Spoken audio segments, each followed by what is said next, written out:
উত্তরবঙ্গের ব্যাপারটা আমার যেটা মনে হচ্ছে, উত্তরবঙ্গে যেটা বলতে চাইছে ওখানকার মন্ত্রী, তার যেটা ইমপ্লিকেশন একটু আলাদা। কারণ আপনারা জানেন যে অনেক আগে থেকে কংগ্রেসের আমলেও, ইউপিএ সরকার আমলেও আমরা ডোনার বলে যে মিনিস্ট্রি, উত্তর পূর্ব ভারতের উন্নয়নের জন্য ডোনার নামে যে মিনিস্ট্রি, সেটা আমরা সবথেকে গুরুত্ব দিয়েছিলাম। এক, ডোনারের জন্য যে টাকা বরাদ্দ হয়, আপনারা সবাই জানেন না হয়তো, সেই টাকা কিন্তু নন রিফান্ডেবল, অর্থাৎ নন ল্যাপসেবল ফান্ড যাকে বলে, সেটা কেন্দ্র ফেরত নিতে চায় না।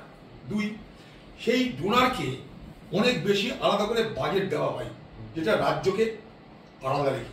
রাজ্যের বাজেট আলাদা, ডোনারের বাজেট আলাদা। ওটা একটা মিনিস্ট্রি।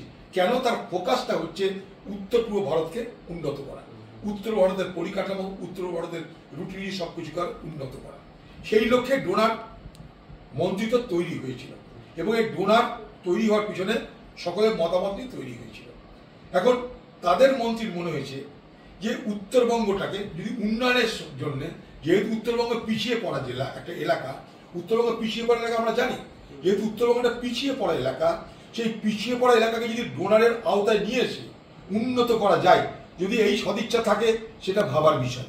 কিন্তু সেই সদিচ্ছার সঙ্গে বাংলাকে ভাগ করার ইচ্ছা যদি থাকে, তার বিরোধিতা হবে। বাংলা ভাগ হোক, এটা আমরা কেউ সমর্থন করতে পারি না। কিন্তু একটা বিশেষ এলাকার উন্নতি করার জন্য, যদি যেহেতু সে মন্ত্রী, তার মন্ত্রিত্বের আওতায় যদি এলাকাকে নিয়ে এসে উন্নত করতে চাই, সেটা তাদের ব্যাপার,